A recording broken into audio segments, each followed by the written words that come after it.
So I've been asked to say a few words about the international context and the local developments to date. And briefly, the international context relates to a conundrum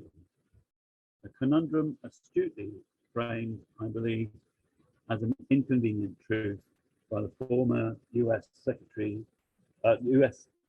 Vice President Al Gore in 2006. Simply put, the lifestyle that we've chosen, that I have chosen, that I've strove for and dreamed of, and that we've all accepted, has a cost. And it's a cost that I was and we were perhaps innocent to. And it's a cost that we subsequently may choose to ignore. The payoff, of course, is a degree of comfort and convenience that we really like, and I really like it, and we've come to expect this. However, the world is getting warmer, ice caps are melting, we're seeing more extreme weather events taking place around the world. The past decade has been the warmest on record. We can, of course, debate endlessly about our responsibility in this climate change, but is it really difficult to understand the impact that our lifestyle affects on nature, the environment, and the ecology of our planet? Deforestation, industrialization, pollution, the loss of biodiversity through intensive farming and overfishing, converting and managing more and more wild land for agriculture and development. Sooner or later, we're going to have to change our minds. And the inconvenient truth is that it may already be later.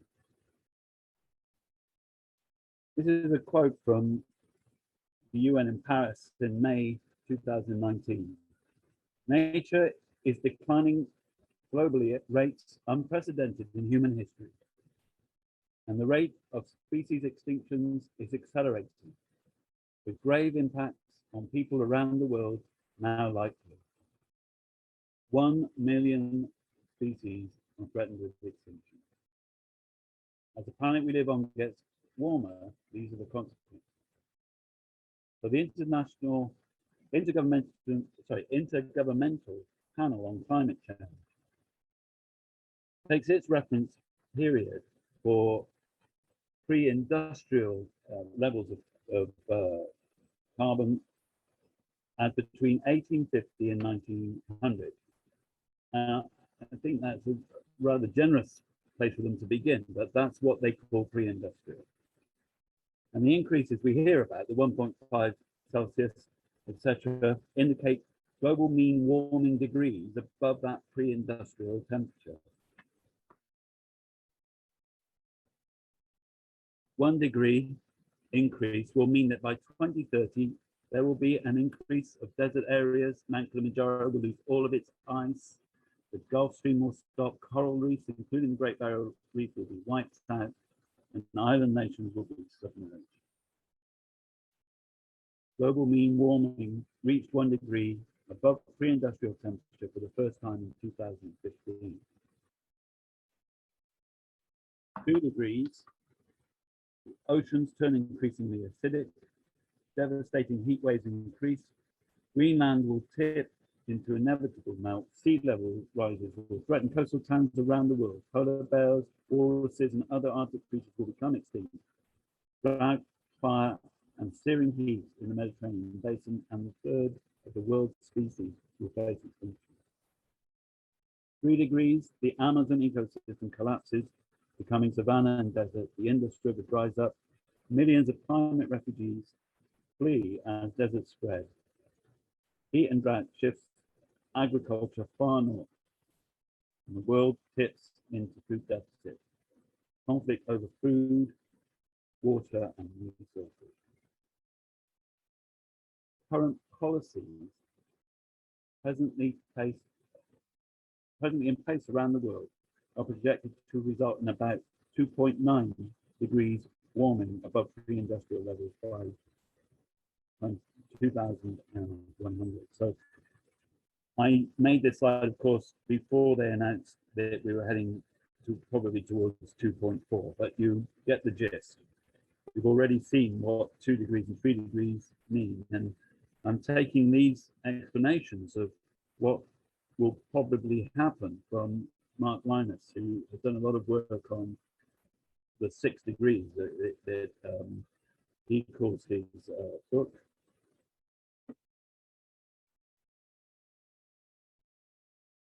So, according to worst case scenarios, by the Intergovernmental Panel on Climate Change, doing nothing will result in a 5.8 degree increase in the next 100 years. And at the moment, doing nothing appears to be what our leaders are opting for. They say they will do one thing, but it seems like they'll be doing nothing. At 5 degrees, most of the world is uninhabitable. The last time the world was at 6 degrees was 251 million years ago, when 90% of life was nighttime. This is why it's so critical that we are talking about this now. It's so critical why we as communities need to really address, as far as we can, the situation. The COP26 all but over, and as Greta says, lots of words, but perhaps no action. So where does that leave us in Glastonbury? Well, in a way, it leaves us in an interesting position, because as a small community, we do have the capacity to make changes. And part of that capacity, of course, is with us in the town council to try and lead some way of the changes that we need to do. And the council has received an awful lot of criticism over the years for what people term our crazy green agenda. But we're really trying to make a model that perhaps other parishes can follow. The reason why that's important, I believe, is that there are 9,000 parish councils in England alone, with 80,000 councillors, and they're serving 16 million people. And they raise between them a precept of over £1 billion. That is a pretty powerful lobby and tool to try and come together and address these things. But at the meetings I've been to with not only parish councils, as we had one recently last week in Somerset, but with other councils as well, and with Bays, is that most people are going, we don't know what to do. So in Glastonbury, we have been trying to do something. And I can tell you that since 2011, councillors on the town council have adopted an environmental charter, a charter for the environment. This has been modelled and replicated by other councils in Somerset. And now councils in Somerset are hoping to use the Glastonbury Charter as a model for SALC, the Somerset Local Councils Association, and then to lobby the National Association of Local Councils to replicate that charter among other councils. And the charter sets out a set of parameters really for the council to consider when it's making its decisions. We became a FRAC-free council in 2013. We banned the use of chemical herbicides and pesticides on all council-owned land and public spaces in August 2015. We committed to be a single-use plastic-free council in November 2017. We declared climate emergency in February 2019. And we pledged to make our operation carbon neutral by 2030. We'd like to do it by 2025 if we can, and Melissa will be talking more about that shortly. We became the second Earth protected town in the world in September 2019, calling for ecocide to be recognised as an atrocity crime at the International Criminal Court. We convened a climate emergency advisory committee, and some of the members of that are here tonight. I'm very pleased to see you. We've been co-hosting People's Assembly in 2019-20 before the pandemic, and I hope that we will co-host more, where we can discuss these things as a community. And we declared ecological emergency, and we employed a climate emergency and resilience officer this year. And it will be my great honour to welcome Melissa to speak after me in a moment. So that's the end of my presentation. And now I'd like to hand over to Melissa Taylor, who is our climate emergency and resilience. Thank you, John.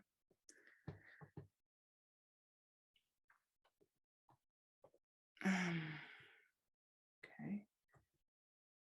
Right. Thank you. Yeah, every time I hear that what John just went through, it really just yeah, it's quite scary. It is. That's what we're working on. So today I'm just going to quickly go through what we've been doing and how. So what Glastonbury Town Council's approach and why it's important, and then what progress we've made so far. And then I'm going to go quickly through 5 different areas of work that we're focusing on.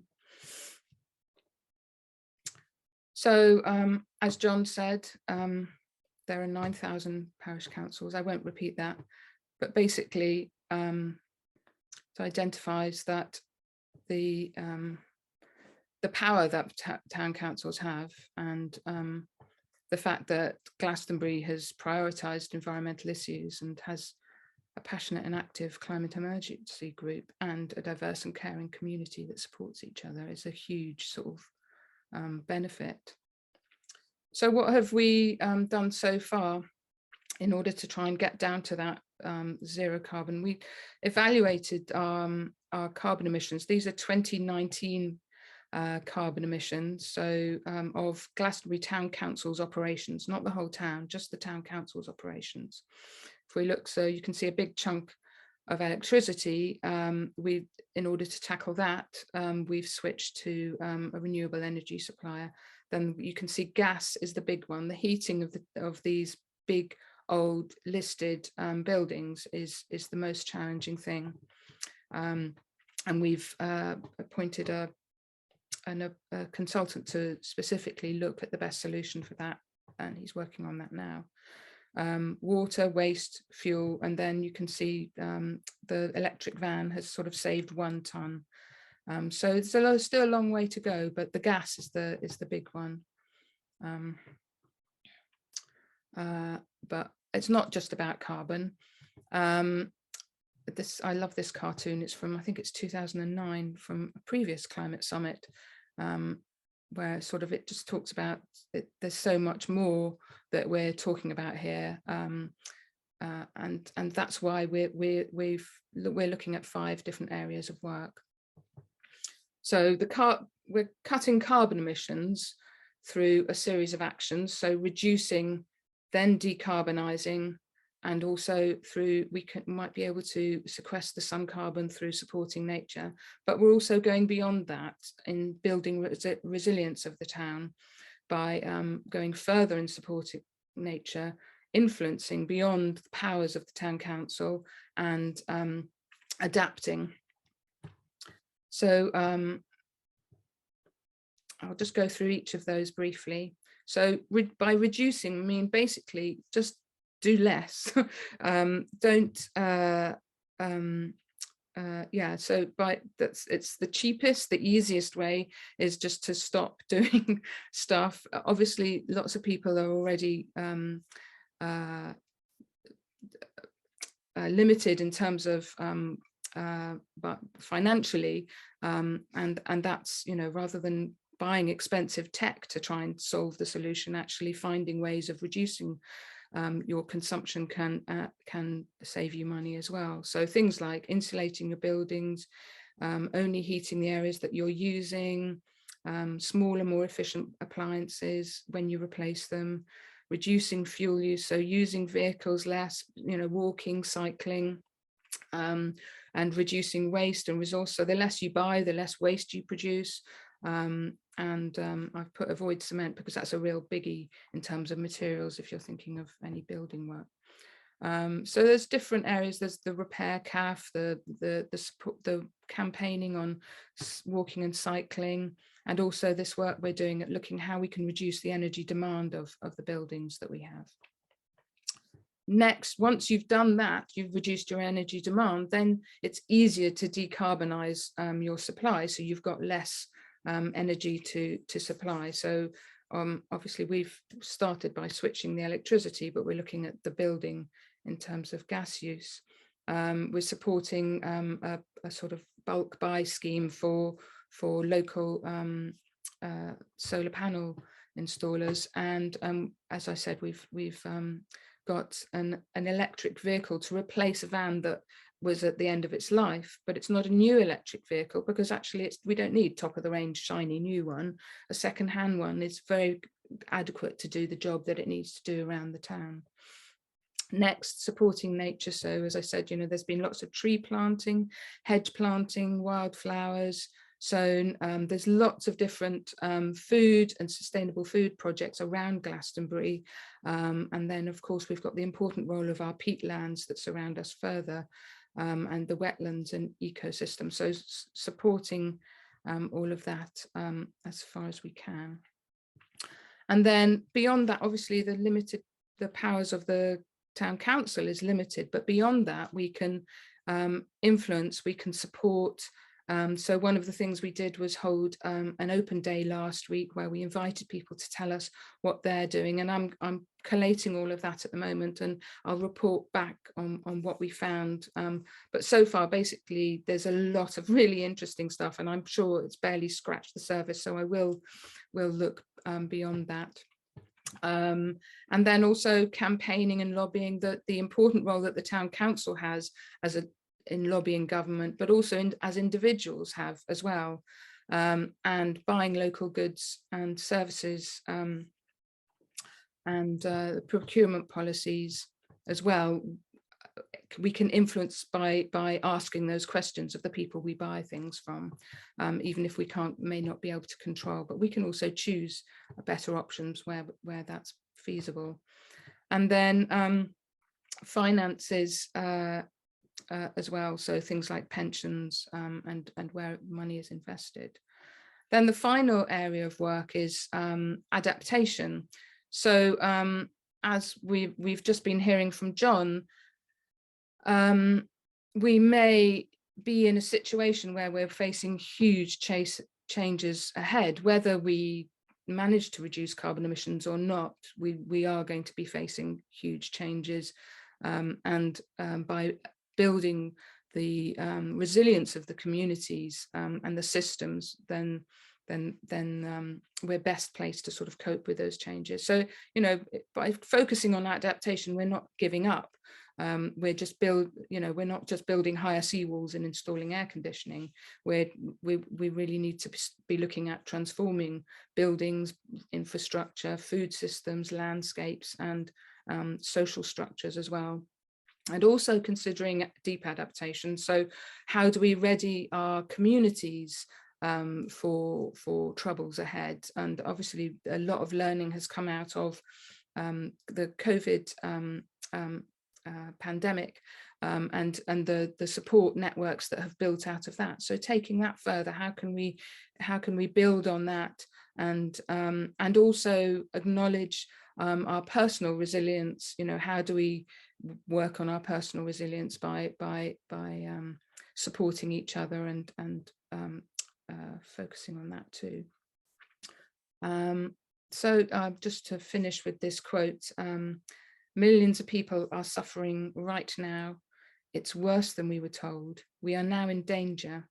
We must do all that we can to try and slow the problem down, and we must do all that we can to help each other through this. That's from Jen Bendel. So thank you. I'm going to stop sharing now.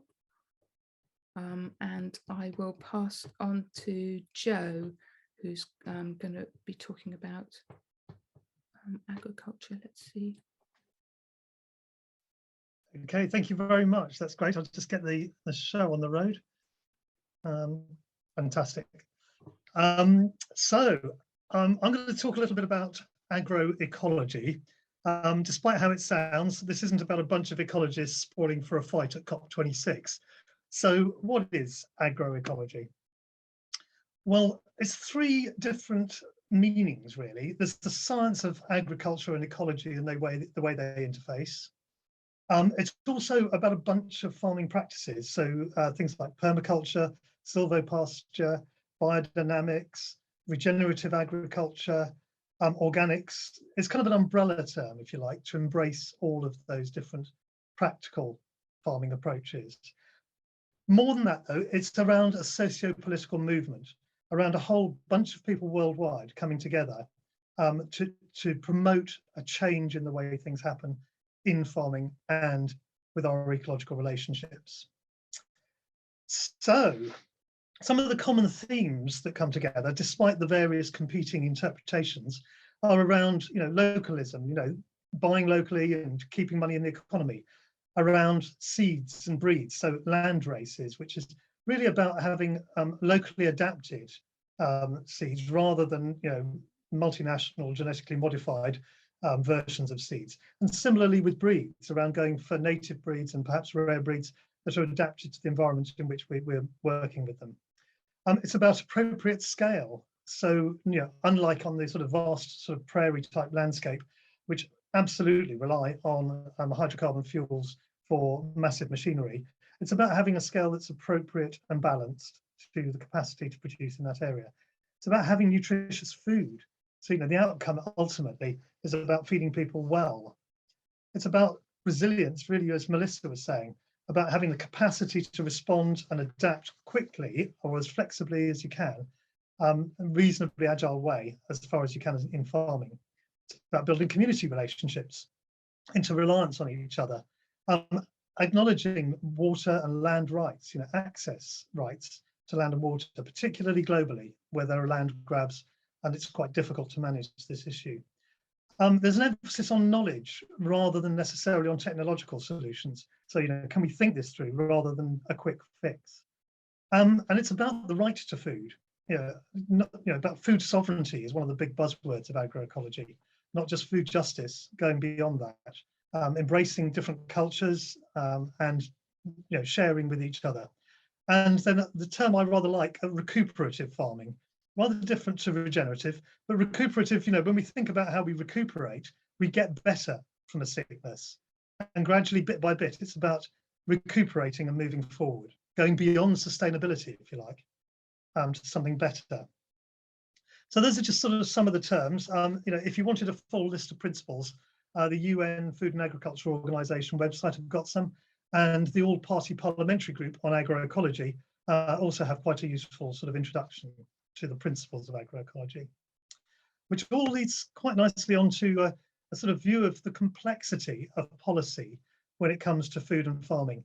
A vast number of competing interests, different lobby groups, numerous voices, all have got different agendas. And of course, all that had to come to play out at COP26. So what happened on food and farming? Well, it was rather late in the day when food and farming finally got shoehorned into Nature and Land Use Day on the 6th of November. And very quickly, it split into two very polarized camps. So you had the sort of conventional food and agri-industrial lobby, and the two big headline policies that they came up with were, first of all, this idea of a big budget, £4 billion for climate smart agriculture. Now, this was US and United Arab Emirates, UAE led, and it's really around research and technology, and it's a kind of 5-year budget. Also in this sort of theme around the retailers, the big five, so we're talking sort of Tesco's, the Co-op, Waitrose, and so on and so forth. They signed up to a commitment with WWF, the Worldwide Fund for Nature, to reduce their environmental impact by 50% by 2030 throughout their supply chains. Now that is quite some commitment if they can deliver on it. On the other side of the fence, well, literally on the other side of the fence in this case, we had the transnational agrarian movements, sort of small scale and peasant farmer groups. And I just sort of read this quote to you, we're the ones who feed the world. We provide 70 to 80% of the food you eat, and yet our voices are not heard. I just reiterate that, small scale and peasant farmers are feeding 70% of the world's population. That's a big chunk of food. And that outside of the negotiations, only the industrial farmers were allowed to speak here. So the argument is that it's a corporate capture of the UN systems, private finance, and not governments are making the decisions. So this came from the European group of La Via Campesina, LVC, which represents 200 million peasant farmers worldwide. I'll say that again, 200 million. That's one hell of a union. So that's sort of 81 countries and 182 different organisations. And in the UK, they're represented by Land Workers Alliance and also the Crofters Association. So that was COP26, but what about Glastonbury and beyond? Well, at a personal, political and practical level, we need to think about what that is going to mean for us going forward. We're not going to be able to answer that today, but to get us all thinking about it, I'd like to briefly introduce you to a model that I was introduced to by Carolyn Steele in this amazing book, Stitopia. So the model was produced in 1826 by Van Tunen, and it imagines a sort of ideal relationship between town and country, which offers a sort of pre-industrial vision of food security without the food miles. Funny how these things come back, isn't it, after time? And what I'd like to do is share with you in a sort of thought experiment about how we might work that in practice today if we were to achieve our food supply and our biodiversity objectives from our fair share of England's green and pleasant land. So let's have a quick look at the numbers here. Glastonbury's population is around 9,000. Add another 1,000 for the people that live out on the Avalon marshes, that's 10,000. 17,000 acres of the Avalon marshes, give or take a few. And the average land per person in England is 1.7 acres if we all had a fair share. So the maths is actually quite nice in terms of us having to think about what it would really mean to feed ourselves and achieve our ecological objectives from this area of land. So how would it look? Well, in and around town, we might have some organic vegetable growers, some community supported agriculture, some food cooperatives, perhaps a community fridge, and a small scale poultry farmer delivering eggs daily into the town. Let's call him Wilf, shall we? A little further afield, we might have some cider apple orchards with small pasture paddocks and native breed sheep. Perhaps some small dairy farms out on the summerlands and micro dairies providing milk. Does it sound familiar? Of course it does. Because amidst all the gloom and the greenwash of COP26, I think there is real cause for optimism. We need to protect, preserve and support the family farms and community enterprises that we currently have. And that means making Glastonbury a market town for the Avalon marshes, into which produce can more easily be sold. It means buying direct from farmers and growers, not the supermarket. And it means valuing our food producers as much as we value our town communities and natural heritage. So let's make it personal, let's make it political, and let's make it practical. Let's go and get our hands dirty.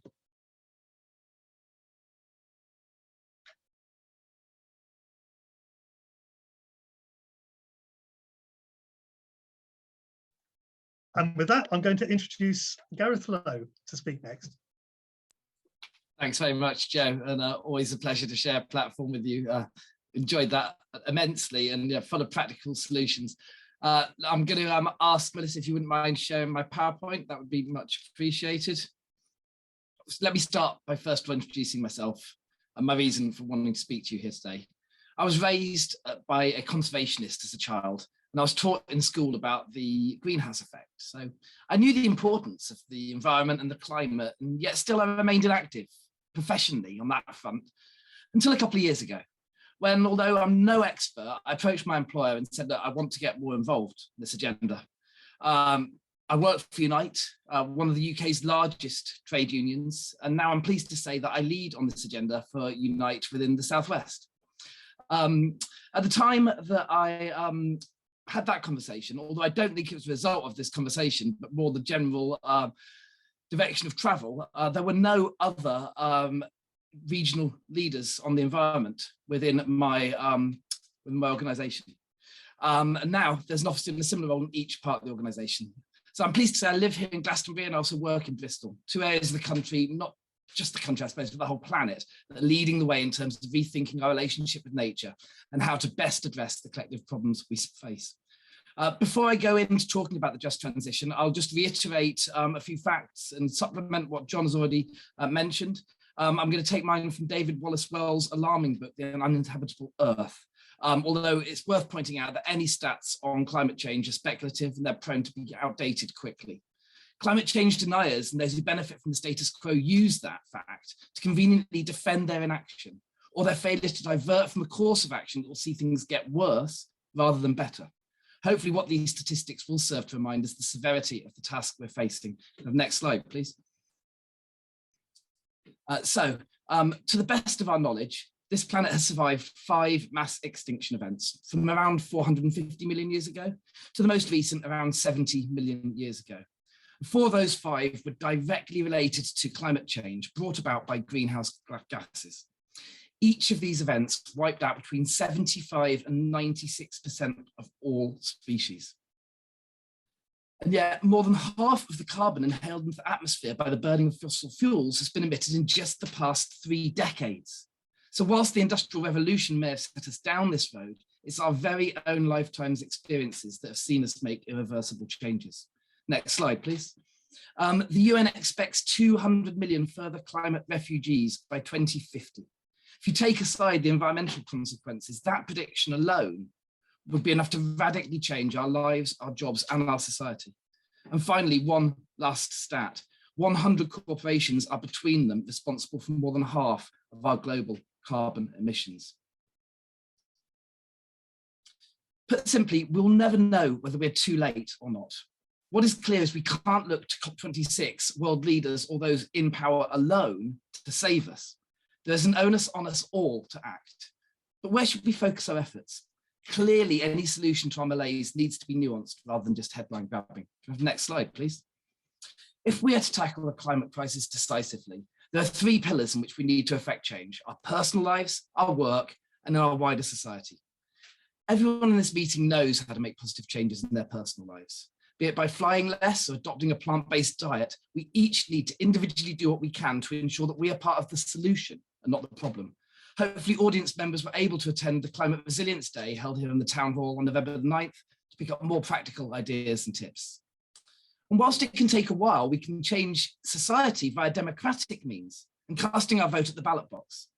It's essential we use the momentum generated by COP26 to campaign and lobby for national and international policy changes that enforce best practice and prioritise decarbonisation. But with flimsy enforcement measures coming out of COP26, regardless of ambitious targets, in some cases, it's unlikely that businesses and corporations will be compelled by law to change their behaviours. Radical plans for a green industrial revolution will have to be fought from the sidelines for now.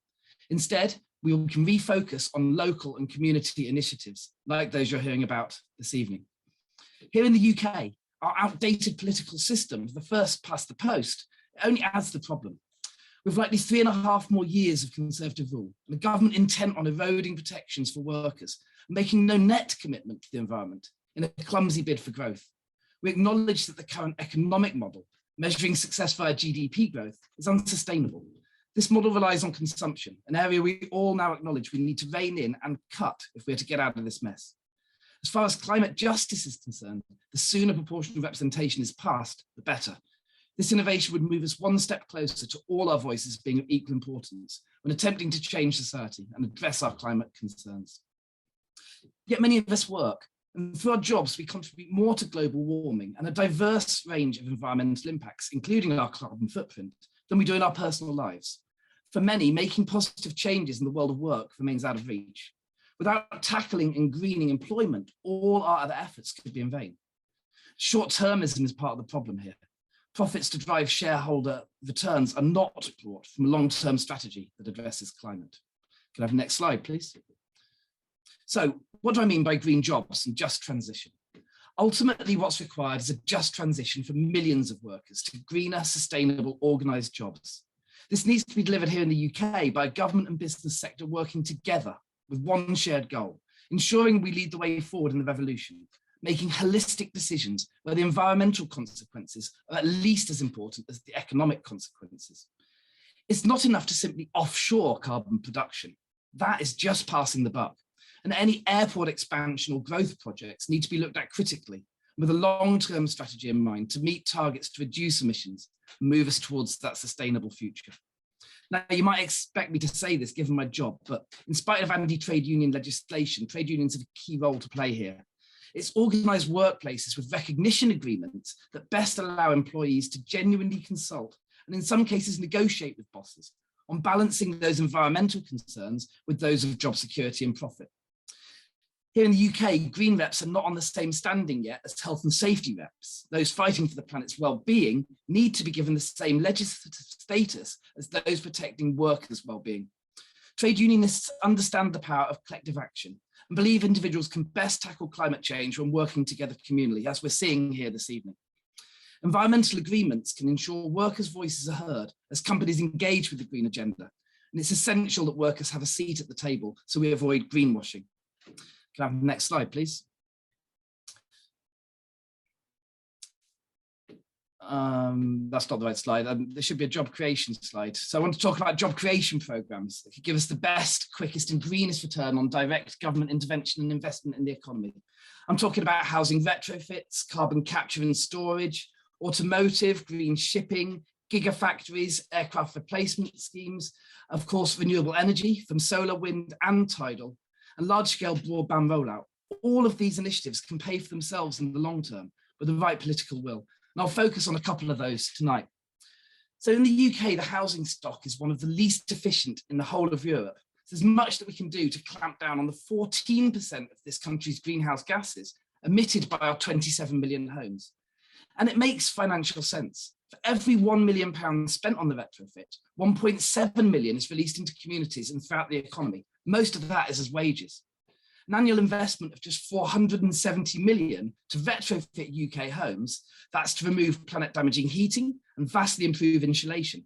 That could create 7,000 jobs every year for decades. So that programme more than pays for itself. Without carbon capture, use and storage, the cost of the UK meeting global climate change targets leaps by 138%. Experts agree that carbon capture, use and storage is urgently necessary if we're to meet targets for net zero.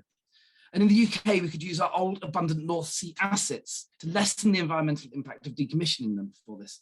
That could create at least 10,000 new jobs. And by the end of the decade, another 10,000 could be anticipated in the creation of a centralised transport and storage industry, also in the North Sea. Gigafactories needed to manufacture batteries that power electric vehicles. They also support good skilled jobs. Without gigafactories, the Faraday Institution believes that we could be as many as 100,000 jobs less in automotive in this country by 2040. Building 7 new gigafactories in that same time could create between 43 and 76,000 new jobs. And that would be in addition to some 10,000 during their construction. Of course, manufacturing the equipment, turbines, motors and blades associated with both on and offshore wind can create many thousands of additional skilled jobs. By 2030, in this country alone, 27,000 jobs could be created in that industry, rising to over 80,000 by the 2050s. And beyond offshore wind, thousands of additional jobs can be created with a balanced green energy policy, and the construction and operation of new hydro, solar and hydrogen-powered generation. And finally, broadband. Switching from copper to full fibre broadband will require billions of pounds of investment. With people working, socialising and shopping more online, we need to ensure we have an infrastructure that delivers. And the rollout of fibre broadband is a massive part of that. In this country, it could create up to 50,000 jobs and provide almost 60 billion in additional wealth, again, including wages. However, we don't all have the luxury of working on the cusp of innovative green industry. Have the next slide, please. My message to you here today is that all industries and jobs can be greened. If you're working in a florist, that might look very different to if you're working in nuclear. A technology, by the way, that scientists agree will be necessary in the short term at least, if we're to transition away from fossil fuels and have the power necessary to build the infrastructure we need to harness the capacity of renewable energy sources as quickly as possible. Should fusion fulfill its promise, dramatically increase power, little high-level nuclear waste, and increase safety, nuclear may turn out to be more than a stepping stone on that road to a cleaner energy mix. But if working in dirty fossil fuels or flexible plastics, a host of other roles that will become redundant as we shift our societal model, any transition to a sustainable future needs to see workers not as the problem, but as the potential solution. For the transition to be just or equitable and fair, it needs to be done without the loss of jobs, or where inevitable, retraining made available to quality, unionised and secure employment. Ideally, we need to bring both energy companies and public transport back under national control to ensure we transform these two vital areas and protecting workers as we do so. Now in Glastonbury, we're predominantly a tourist town with a rural network surrounding us. But the message here, all businesses can be greened. From the smallest to the largest, we need to look at procurement and supply chains. In an age of consequences, this is absolutely vital. And business procurement needs to start placing the environmental impact at least alongside the cost impact. We also see automation as a key change in the playing field, with new roles requiring new skills. After all, somebody needs to build robots and AI. And we require proper investment to upskill workers and address this country's acknowledged existing skills deficit. Make no bones about it, transforming industry in itself is a job that will require hundreds of thousands of workers' input. Can I have the final slide, please? What is clear is that we cannot be left to pay the price of climate destruction. This crisis must be met in a way that delivers better jobs, a better society, and a better world for all. So how do we do that? We take those personal initiatives, we take those local communal initiatives, we use our vote at the ballot box when we next get the opportunity, and we green our workplaces where we can. I'd urge you all to write to James Heapley, our local MP, asking him to support the cross-party climate and ecological emergency bill. And if you're employed like me, don't be afraid to go and start that conversation with your employer. You never know where it may lead. Look, tonight's events demonstrated that we have the appetite, and this body of work is already underway here in Glastonbury. Let's all pull together and do all we can to ensure our corporations, our governments, and our society combat arguably the biggest threat to our livelihoods. Guys, the alternative really is unthinkable. Thank you for your time, and I'd now like to hand over to Dr. Michael White, who's a marine zoologist, who's going to provide us with a light-hearted and humorous end to the evening's presentations, focusing on COP26. Over to you, Michael. Okay, Luke. I decided to not do the Polynesian thing after all, because that's better given live.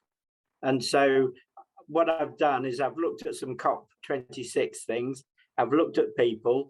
This talk remarkably reflects a lot of things that other people have already just said, which is great. There's a little bit of humor in it, and I'll play some different roles, I think, as I'm going through. Okay, can you put the next slide, please, Melissa?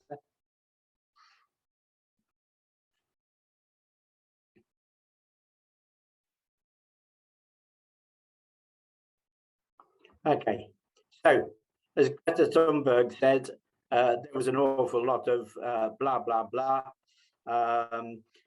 Basically, the Conference of Parties is deemed to have failed. I'll explain a bit more about that in a moment. We've emitted a lot of hot air. Very little's been done to stabilise our climate.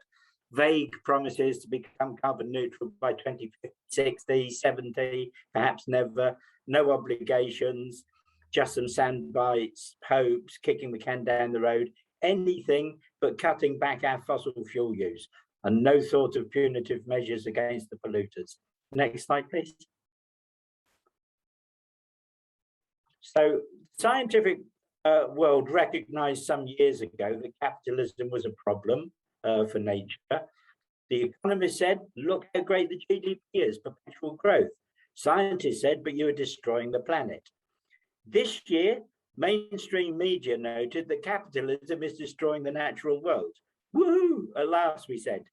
Sorry, said the economist, it will cost money to save our planet. Sorry. Goodbye, said the scientists. Next slide, please. Meanwhile, the politicians, let's progress towards becoming carbon neutral, as long as all the other countries agree. Maybe in 50 years or longer, doesn't matter, somebody else's problem. The people said, why don't we just stop using fossil fuels?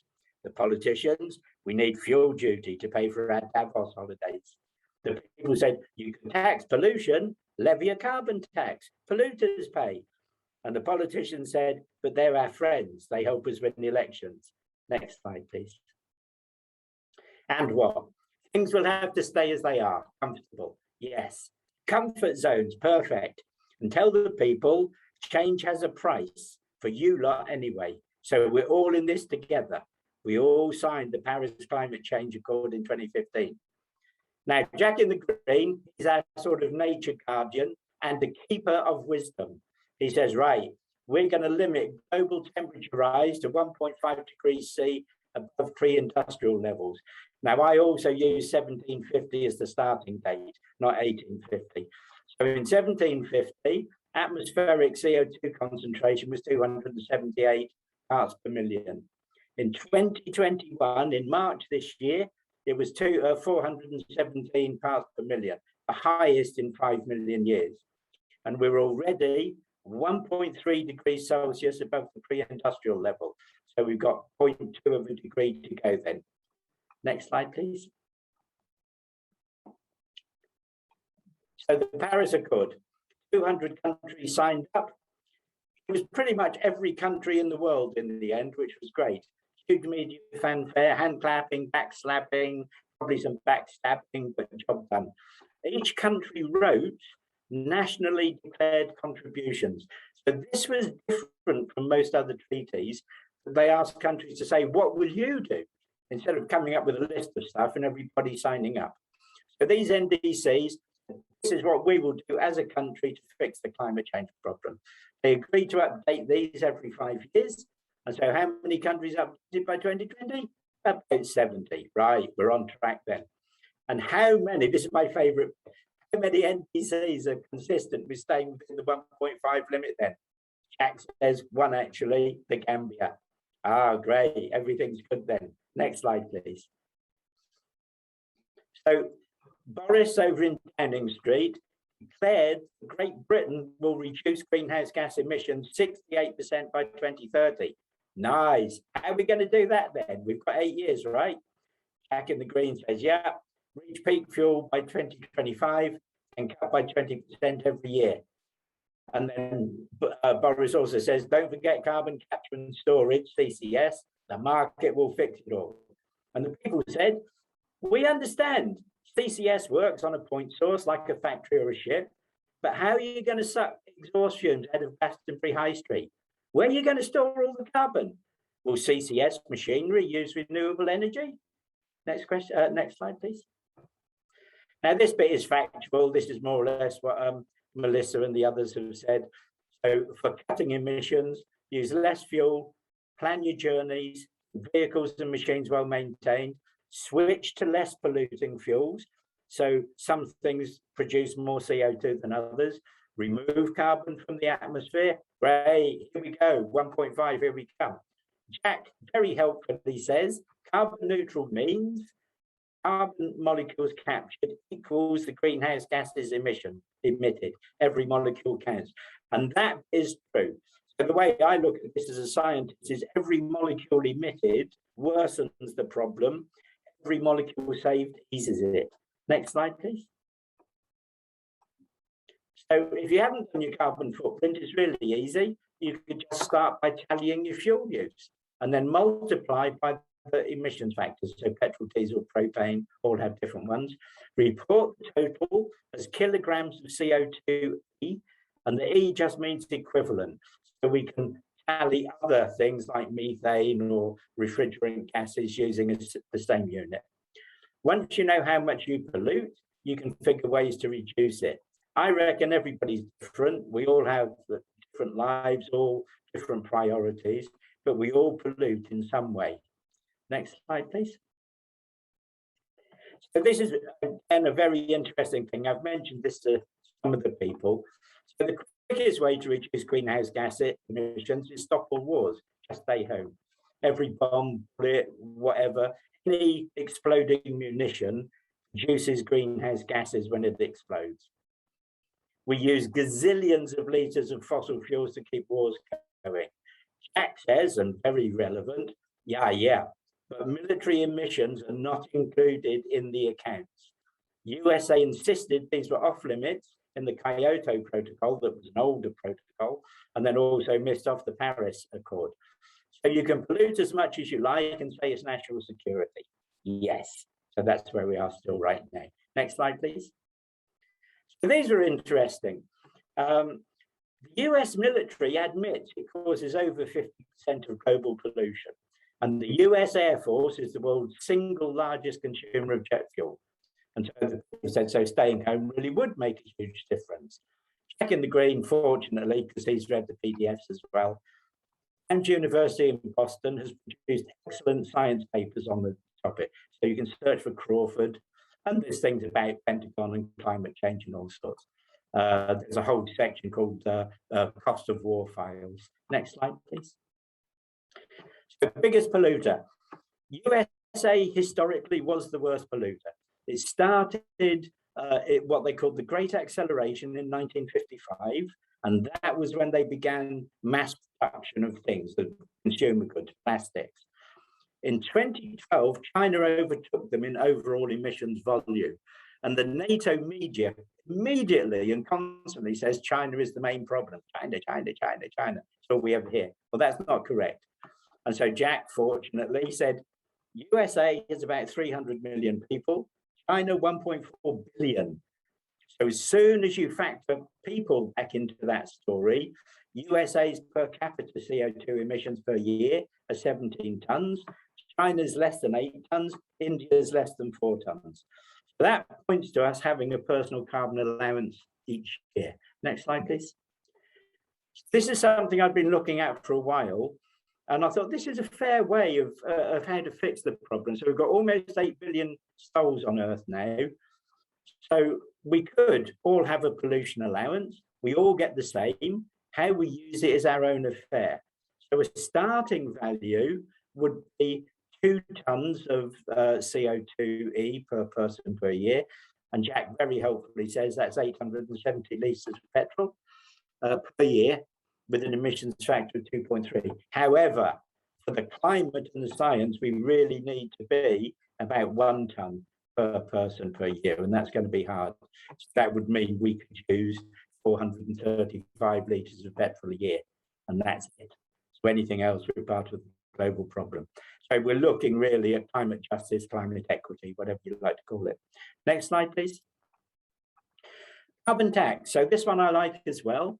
We could levy a carbon tax on fossil fuels. It must include the true environmental cost and loss of ecosystem services, such as trees producing pollen, and now what's happening with plant pollen failure, so pollen's becoming sterile. So I reckon a fair tax is £150 a tonne of CO2.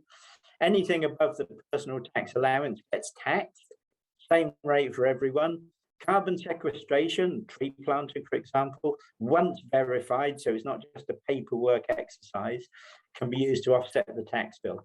Carbon tax revenue can quickly deliver a shift to zero pollution energy. I say zero pollution because I don't agree with Gareth about nuclear, and so I go zero pollution, not just zero carbon, especially for local community projects. Next slide, please.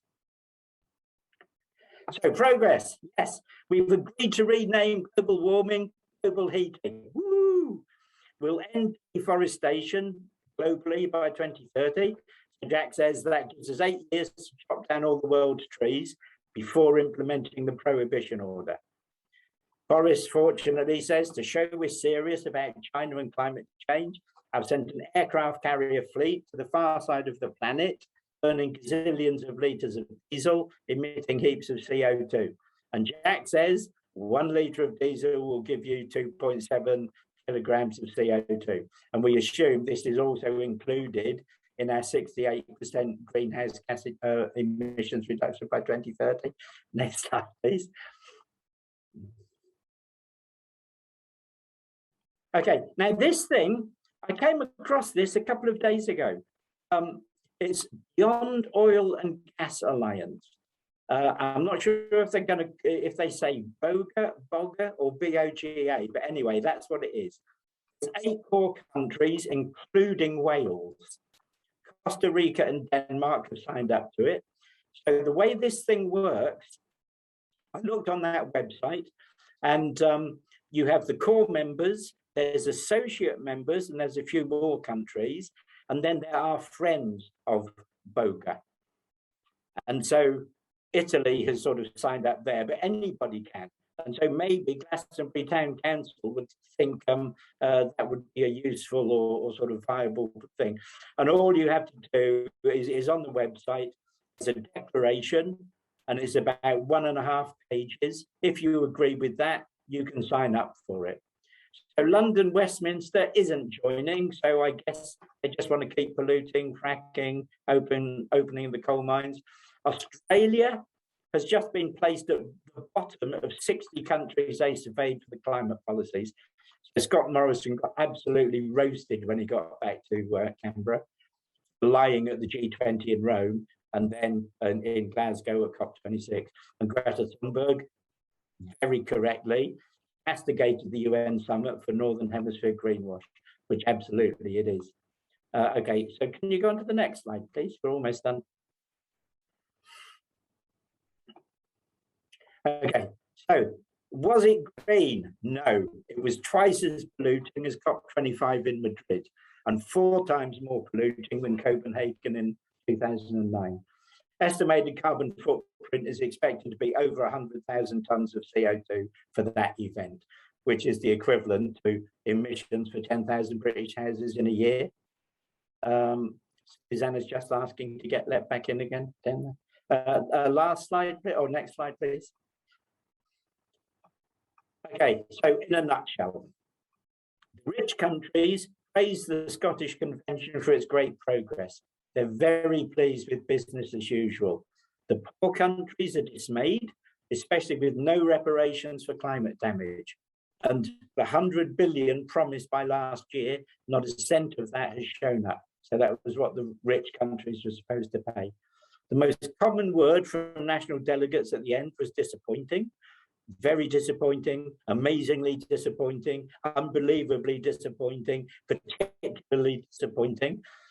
Many countries signed the final document just to keep the 1.5 Celsius thing alive, because in this Scottish document that will come out, the 1.5 Celsius is in there and getting rid of coal is in there.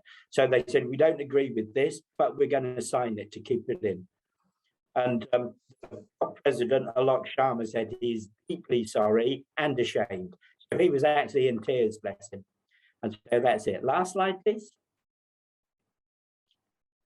Okay, so this is a wonderful painting from Theodore Boulder and Chris Davis, and it's insatiable.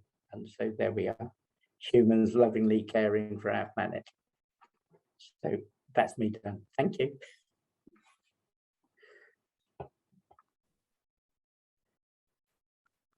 Well, thank you very much, Michael. And so now, now that we've already had our break, I think we're going to put the floor open to questions. And some people have already put questions into the chat. And so, just scrolling up quite a bit in the chat.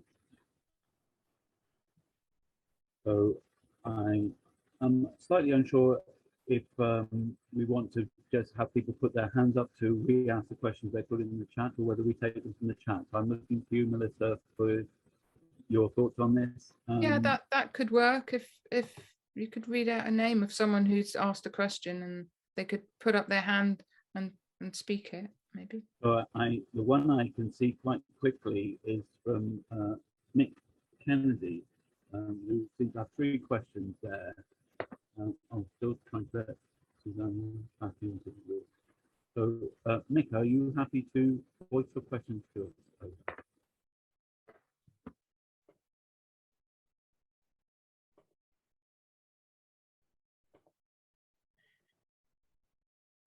Yeah, if Mick wants to, should just unmute his microphone.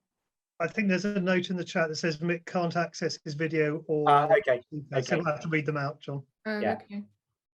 All right, well, question number 1 is, what is the most practical, economical alternative energy?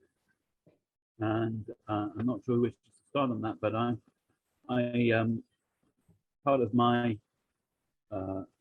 life outside of being on Glastonbury Town Council is I'm part of a group which is a community renewables group in Glastonbury called Avalon Renewable Energy. And I think my first response to that would be, I think it's probably something to do with scale. And I'm not sure whether the question is referring to sort of large production of energy or one's own house. But my understanding, which is limited, is that at the moment the cost of renewable energy is plummeting. And from what I understand, the solar and onshore wind are now considered to be, if we're looking at large production, 2 of the most economical renewable energies that we could use in the UK. Wind particularly, as I think we are seen as one of the most blessed countries with wind, as I'm sure we all know. I think I'm right in saying that, was it last year 20% of all the energy produced in the UK was renewable energy? So that's something that I hope will increase, and we're not counting nuclear within that. So I think that's right. And I think also that it's sort of considered worldwide that the renewable energies against new fossil fuel is by far the cheapest option at the moment. I don't know if anyone else on the panel wishes to comment. I'll come in quickly on this, which is to say that the capacity from the 3 main renewables, tidal, wind and solar, is absolutely massive. The challenge is building the infrastructure to harness that capacity. And the furthest behind in that challenge at the moment is tidal. So if we are to properly, and if we succeed in properly harnessing the power of the tide, in a way that we have not yet fully explored, in the same way we have started to explore solar and wind, we can solve our problems very, very simply. The capacity is massive, but of course we need the infrastructure to capture and use that capacity. I'm not sure if anyone else wishes to jump in. Sorry. Michael and then Melissa. Okay, I was just going to mention Swansea's tidal barrage, because they were trying really, really hard, and Westminster just pulled the funds and just said, no, you can't do it. So Swansea could have had sort of a very healthy energy resource and right on our doorstep. Yeah, go on, Melissa. Just to bang on about what I'm always going on about, is basically the first renewable energy is reduction, is reducing energy demand. So, because any tech that we put is going to use resources, it's going to be expensive. So the more we can reduce demand, the better. Always first, because it can be more boring, but it's not as exciting as a nice bit of tech. But yeah. Thank you. So that leads neatly to the second question, which is about carbon storage. Where and how? So, I mean, I think probably from our point of view on the levels and mores here is probably don't get rid of the things that are already holding the carbon. Like why are we still allowing peat to be dug up and all that sort of stuff is a very odd thing for the council to do. And of course, getting carbon back in to some form of out of the atmosphere is either a slow process or one that is taking on a lot of people's time in research at the moment. So I went to a meeting in Nottingham a few weeks ago, maybe a month ago now, where they had a whole load of young PhD students who were working very hard at decarbonising industry, working very hard at coming up with the ideas and the plans of how to do it.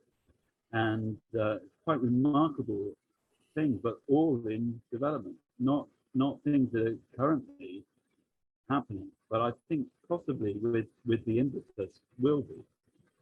I was there, they had BEIS, which is the government department which is involved in industry, energy, sorry, there, looking at the national, giving a national perspective to these folks, and they had Nottingham Borough Council and the county there, who are doing phenomenal work as a larger local authority, and they asked us to be there because of the work that we're doing around trying to address these things on a parish level, and that was to help the students. But the one thing that I asked them was whether they'd considered just not doing the things that they do, like they were the steel producers, had they considered not using steel? And of course, steel is such a bedrock of everything that we do, and you can't have wind turbines or whatever without steel. So, but they'd never, in their, all of them, they're trying to reduce the carbon from their industries, hadn't actually considered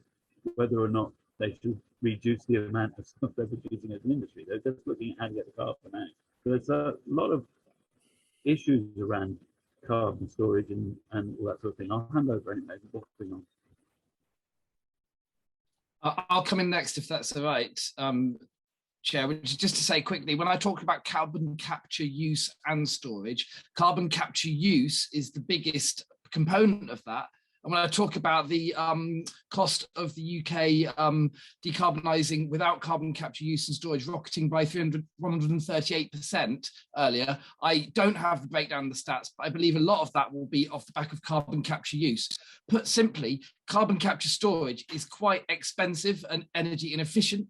So therefore, carbon capture is essential, but as much of that carbon as possible, my understanding is, although I'm not the best at science, and I'm sure Michael will supplement this answer, is in recycling that carbon and reusing it rather than in storing it.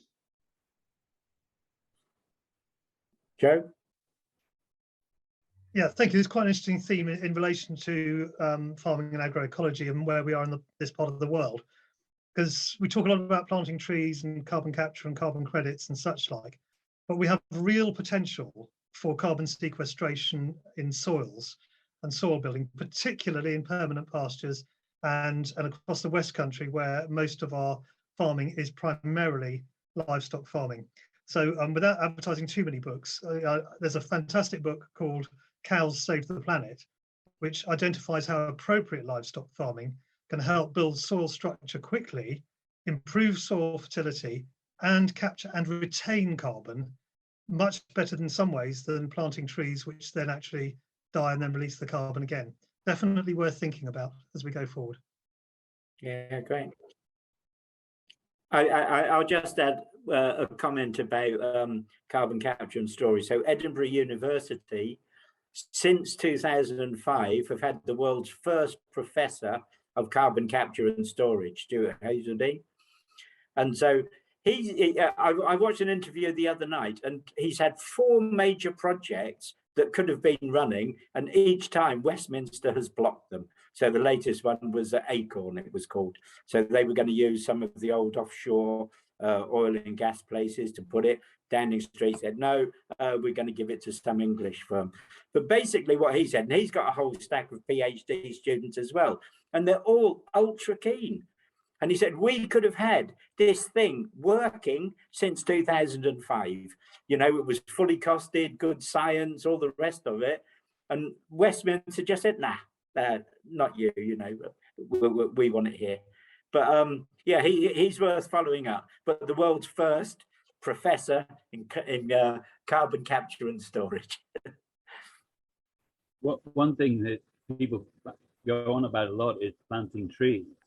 And Somerset County Council's own strategy says that if we plant trees now, it's not going to help because they just won't reach maturity in enough time to stop the damage. And so again, it's not necessarily about what we're doing to mitigate in that way, but just not cutting down trees. I mean, I at Mendip District Council, I said, if we pass one more planning application where you have to cut down a large mature tree, we might as well be cutting our own necks, because we're actually destroying the things that are going to keep the carbon down. Anyway, number 3, there we are.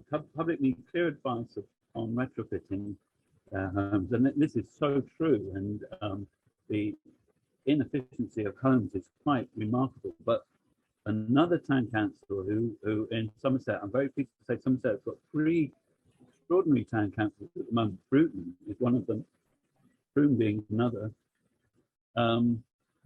They have just brought in a retrofit officer.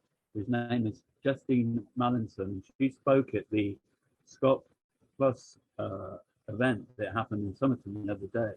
And they are looking at the whole housing stock of their town. And she is there to help and advise everyone. And she's an excellent worker. I think I'll hand over to Melissa. You might be able to say more about why she's such a great person. Over. Yeah, she's going to be doing, so her she's full-time working, doing inspections of houses and writing reports, because as we know, older houses, some are listed, some are all different kinds of materials. Every single house is completely different and will require a different solution. And these older houses, you can very easily damage the fabric by putting the insulation in the wrong place, internal insulation or external insulation or cavity wall insulation. So it's really important that the solution fits that particular house in terms of the health of the house and the occupants, balancing insulation, air tightness, and a decarbonised heating system. So she's going to be giving bespoke advice to every single householder, which is incredible. And I think beyond, they're doing that in Bruton, and then a bit further afield, they're giving, I think at Castle Carey, they're doing a reduced, like a half price assessment, but and the uptake's going to be huge because this is exactly what we need. Yeah, she's the first town council retrofit officer in the whole country, so no other town council has got that yet. So yeah, it's really exciting, and something that I hope others will be able to follow. Absolutely. And again, if we think about the 9,000 parish councils across the country, if they were all employing folk who could help their community to address this situation, you know, Insulate Britain are campaigning around this. But what Justine really highlighted when she did her presentation is that you can't just do the same thing to every house. In fact, with the older houses, you could actually damage the infrastructure of the house by putting the wrong things in there. So it's great that she's there, and I'm hoping that she will be able to be replicated in some of the other large towns in our area and across the country. So that's those. I hope we've answered those questions. I'm now looking for any more, but do put your hand up. I think it's probably the quickest way to do this rather than Angus has asked a question here about the Gulf Stream weakening. Do you want to, can you turn your camera and your microphone on, Angus, just so we hear from other people, not just us? Yeah, can you hear me? Mm-hmm. Yeah. Yeah, I mean, even now, although, you know, the term has gone from global warming to climate change to describe what's happening, people still think that all these rises in global temperature will mean that this country will get warmer. But with the Gulf Stream stopping, as you know, the Gulf Stream artificially raises our temperature here. It keeps us warm. And when that stops, the climate is going to take a downturn. It's going to get much colder, more Scandinavian, and people aren't talking about that. And I wonder, you know, whether there are any steps being taken to mitigate against it. Shall I say? That's my question. Yeah, I'll Yep. say a few words, Angus. Thank you. So basically, the way that convector current works is on temperature difference. So as the temperature gets closer, the sort of rate of flow reduces. So we already know we've got a problem up in the Arctic with the ice melting. So something's going to be happening there. So just off Iceland, that water from the northern part of the Atlantic plummets down to the ocean floor and then heads all the way back underneath, and then comes up like on the west side of South Africa, and then over in the Pacific on the other side of the you know, Chile. And those things bring up huge amounts of nutrients, and it's the temperature difference that does all of this stuff. So those are very, very important fishing areas as well. And so we'll also have an impact of fishing along here. So I don't think we are able to mitigate. So personally, I think we've missed the window for any sort of mitigation. And so even if we stop fossil fuel use today, under the thermoclines, which is these sort of layers in the ocean, we've got vast volumes of heat, or vast amounts of heat trapped. And so as, say, that convector, the Gulf Stream slows, that is going to do something else. So water is going to leak out in other places. So temperature is going to come out and affect different areas. So probably we can't mitigate. And so what Melissa had said and what John had said about adaptation, for me, adaptation is you have to learn to live with whatever situation we're going to have now. So I don't think we can do much about it. We should be aware of it, of course, and it takes forever to do all the scientific and research and modelling to come up with sort of hard facts and figures. But the thing from computer modelling, everything is happening much quicker than predicted. The models were good, but the rate of change is far quicker than we ever thought. Thank you. Susanna, you had your hand up?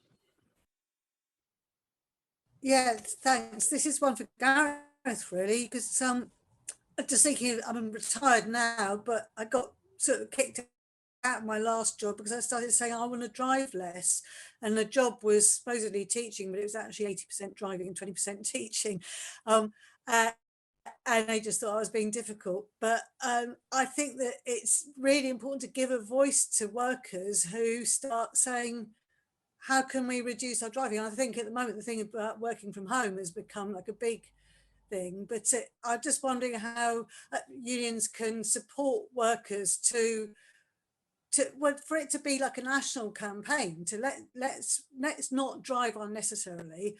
Also, as individuals, I would really start to say to people, I'd encourage people to look, when you're looking for a job, think about whether you can get a job that you can get to without having to own a car.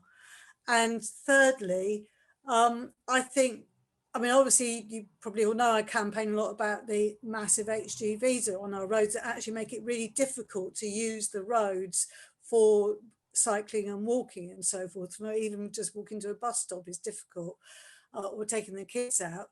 So, but I hate to feel that I'm campaigning against the interests of the workers, say at Cllr's, who are served by Sparks, who are, you know, another big employer and so forth. But it'd be really great to be on the same page, and for workers and, you know, who are also residents, to be campaigning alongside each other and saying, no, we've really got to change the modes of transport of goods so that they're less damaging to the way that we live and to the way that everything else lives as well, because of course we see the carnage of other animals on the sides of the road.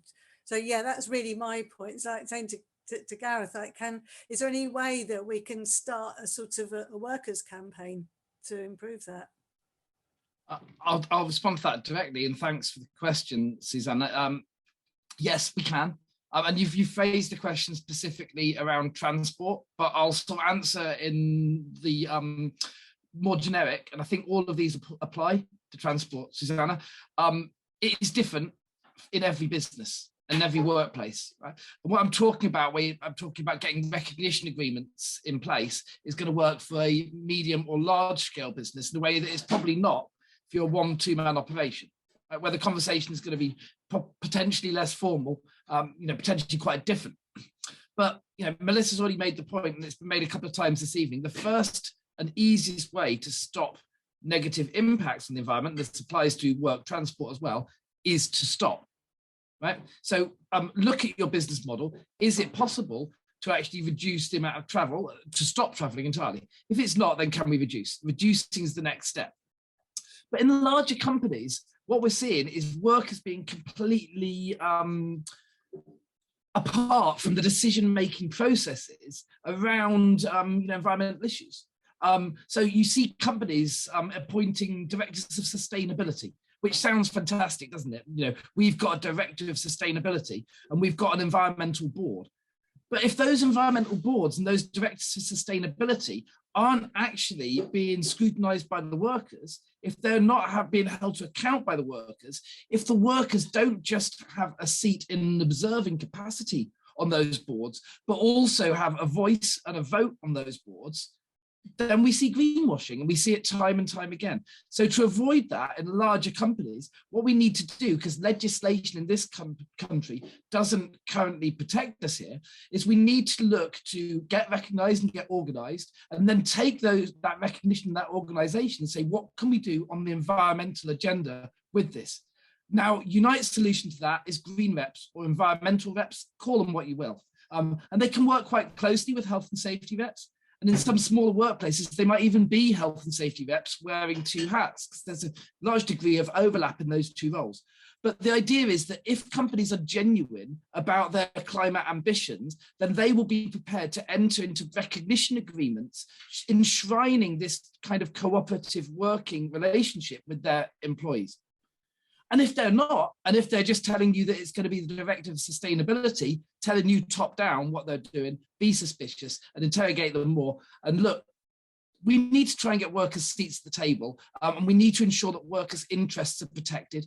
But not everybody can work in a green job. And if we work in, Avalon Plastics, in town, is, as an employer, that I would really like to not be there in 10, 20 years' time, because the type of plastics they're making are, are difficult to recycle, and they're causing environmental issues. But the workers working at Avalon Plastics are not the problem. And by retraining those workers and putting them to work, in at least greening their existing roles, if not retrained into greener roles altogether, that we can bring people with us rather than leaving behind. Hopefully that goes some way to answer the question. Joe, over to you.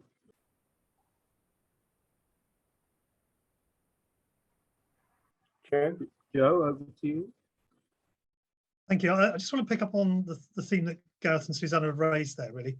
And I think there's something around looking at environmental policies of organisations. I'm big into environmental management systems, with another one of my hats on.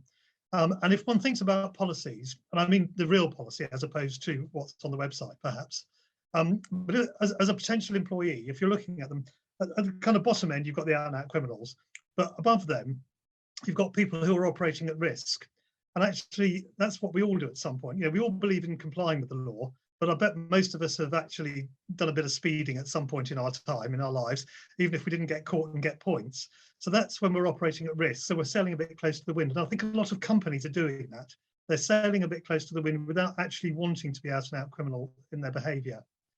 Above that, you've got those that want to just be compliant with the law. And because our regulations are weak and our enforcement is limited, that's quite a challenge for us to increase that and get them compliant. But there are companies who want to be beyond compliance, Compliance Plus, and those who are committed to continual improvement, who have certificated environmental management systems like ISO 14001, the European Union EMAS scheme, small companies like the Acorn scheme and Welsh Dragon in Wales. And then, of course, you've got the organisations that want to be genuinely sustainable. above that. So I think the challenge actually, for Gareth and the unions, is to engage constructively with those who want to go beyond compliance, and at the same time to challenge those who are operating at risk and below.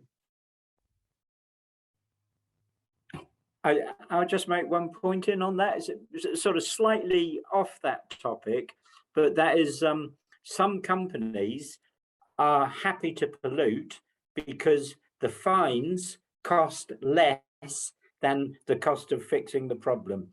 And so we noticed that in particular with shipping. So what we call flags of convenience. So people will take an old wreck, register it in Liberia or Panama or something like that, where there's pretty close to zero law enforcement. And because it's a flagged ship, it obeys the rules of its flagged state. And so again, the same thing as offshore companies, all of that. But for some, the business model is it's cheaper to get caught occasionally, pay the fine and finish. Thank you. I did a very small amount of work years ago with a group called the Natural Step, which is based on the ideas of a guy called Lowe. And in this country, it was led by Jonathan Porritt and the Friends of the Earth sort of group, as it were. And they were working with businesses to look at how to be sustainable. And the best thing they asked them to do was do a 50-year business plan.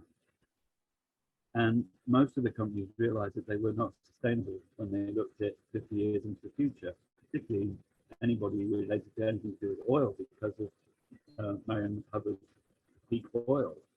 So I think there's other things to do around how we view business. We're very short term, aren't we, in our thoughts, and we have to be long term and look at, if 2.4 is actually where we're headed, nobody's going to be a business in 100 years' time. Any more questions?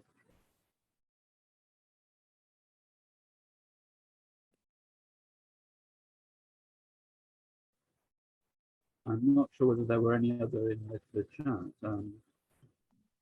So it feels like we might be coming to coasting into a natural completion of the meeting. Any? I've got a little cartoon I could share that it's just, I think it's quite appropriate after that point. Hang on, let me just show you this. So it's all about the markets, that we've been doing all this stuff, following the market and actually denying all the effects, the external effects that what we do has, and that we can build sort of something a bit more resilient by respecting sort of what the effects are and acknowledging that everything, it's a complex system, and that markets are useful, but they shouldn't lead our decisions. And yeah, acknowledging the limits. So I just thought that might be relevant.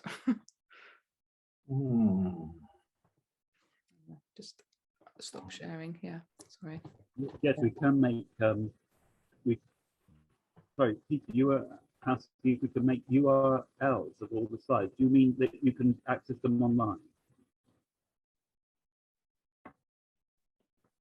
Yes, please. I was hoping that if it's not too time consuming, someone could just take all the URLs out of the slides and stick them in an email to us or something, or make them online on your website, perhaps.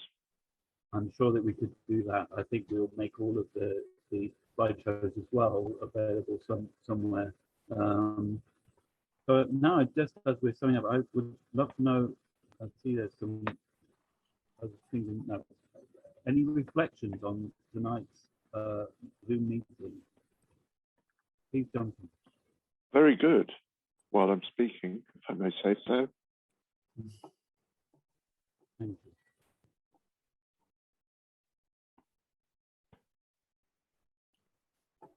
you.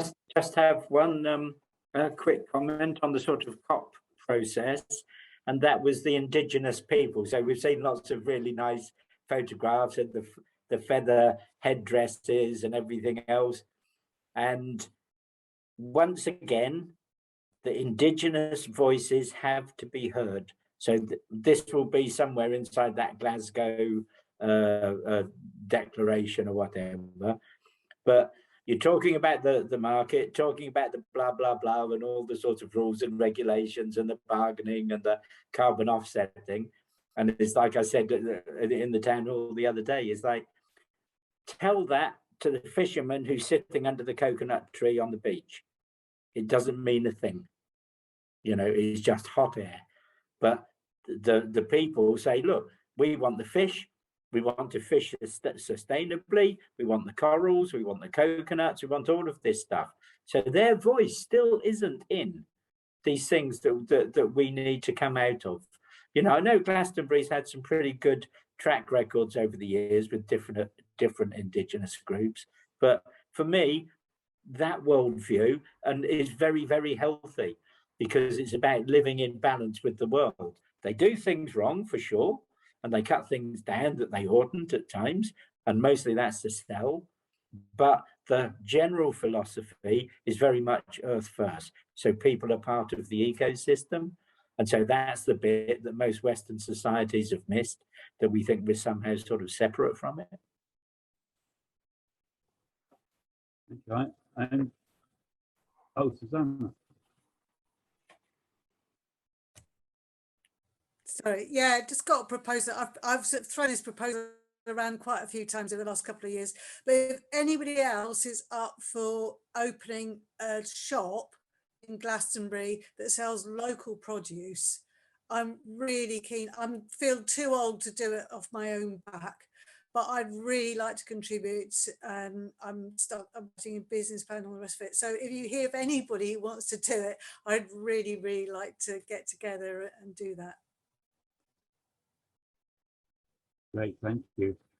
I'd like to share a slide that I shared with Nottingham when we were reflecting on what's happening in the way that we're trying to deal with these issues. And it's kind of pertinent not only to the impending climate and ecological emergency, but also how we seem to have reacted to the other great emergency that we've had recently, which of course is the COVID-19 pandemic.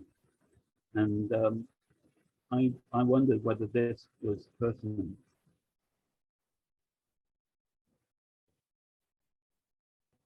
This is the 5 stages of grief.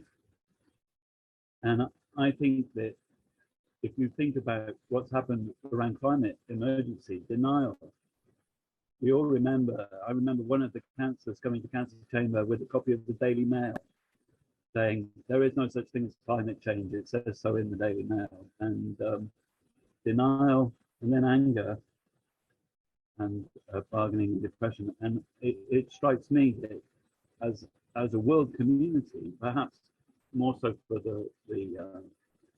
for those of us who happen to be in what they used to call the Western world, we've been told that dream that is actually now not really a dream, it's a bit of a nightmare ending, and we don't want to know.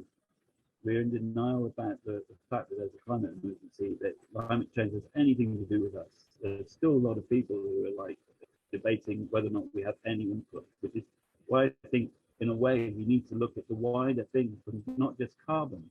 As Michael White was saying earlier on, it's about the environmental impact that we're having, and you know, and then anger. It's sort of really is interesting how these things unfold. So I did suggest to Dave whether or not the government has a national policy for dealing with national grief. So they looked at me a bit confused, but there we are. I just thought I'd share that and wonder if anybody had any thoughts about it.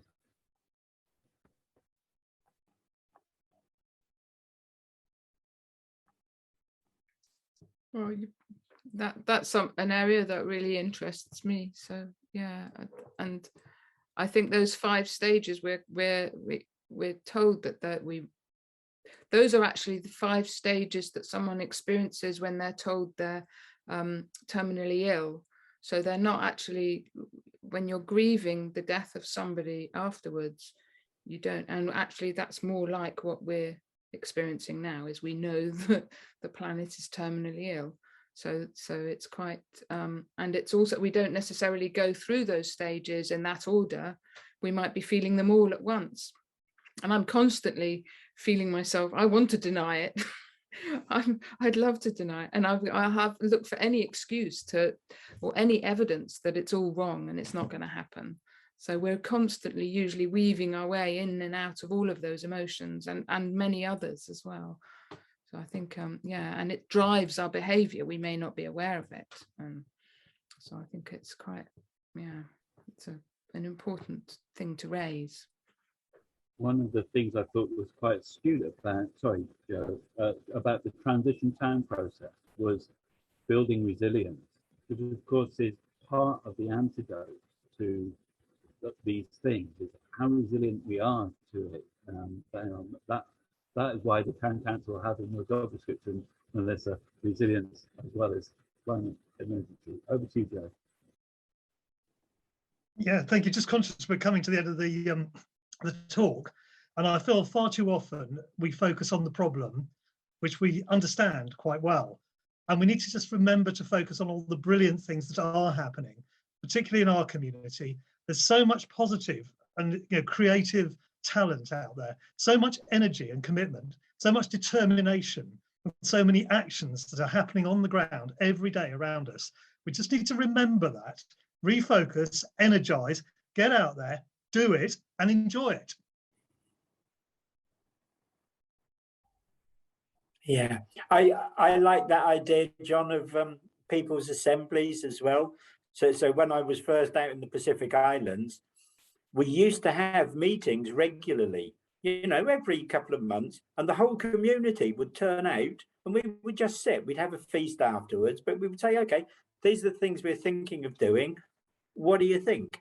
And so during those discussions, sometimes 3-4 hours, we would pretty much unravel the whole problem. Someone would say, well, we can do that. Oh, no, we can't do that, because by the end of it, the whole community had agreed.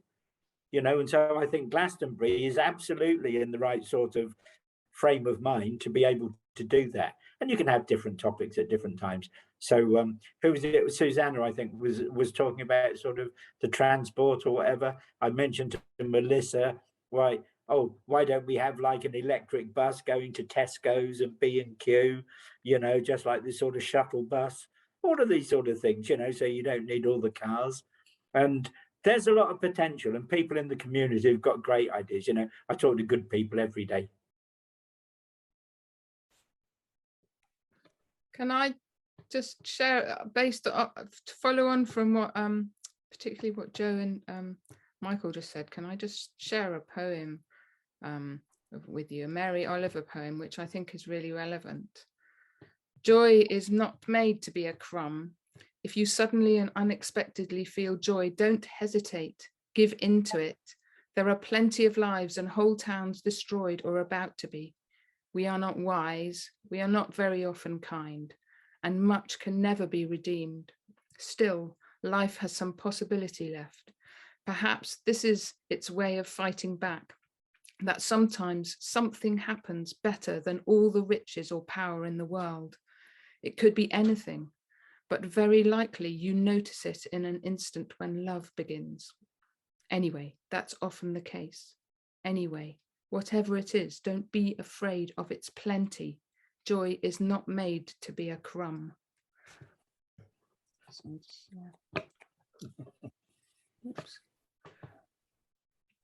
Thank you. And I think it's so right to focus on the positive things that we can do as a community together. And I really have great hope for Glastonbury to pull together through this time. That was really well illustrated during the lockdowns and the pandemic, and the amazing community network that Mark was here just now. I think Mark's gone. Mark was one of the people instrumental in setting that up, and a real, absolutely restored my faith in the human beings, the great response from the community response. together we will be able to face this, and hopefully we will be having more than one phone throughout. But anyway, on that note, I think we're coming up to 9 o'clock. So just time, if anyone else who hasn't spoken yet just wants to throw anything else into the mix before we say goodnight.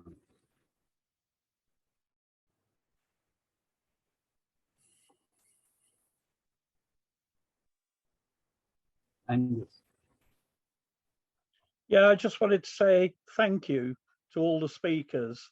It's been very informative, and just remember, there are always solutions. Thanks. I think Robin wanted to come in.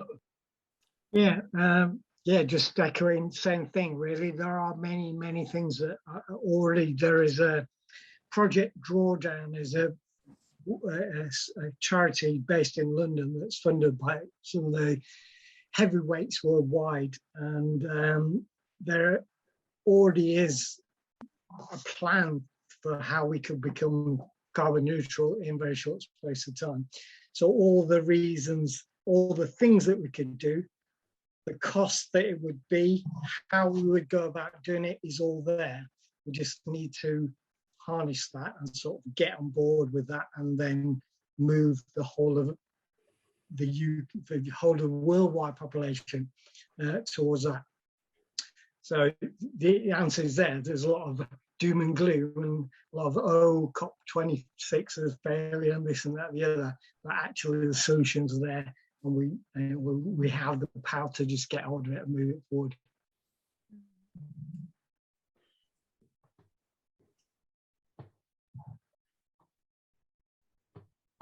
Well, I see it is now 2100 hours on my clock, so thank you so much for joining us tonight, and I hope that we will be having a hosted allowance, another People's Assembly in Glastonbury fairly soon, and it would be nice to get back to having this sort of thing live.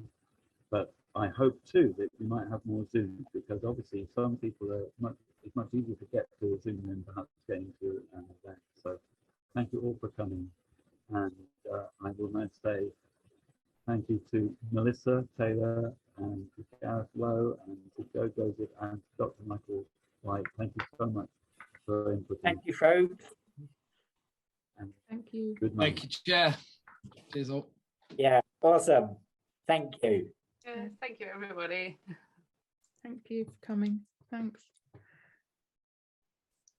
Bye-bye. Bye.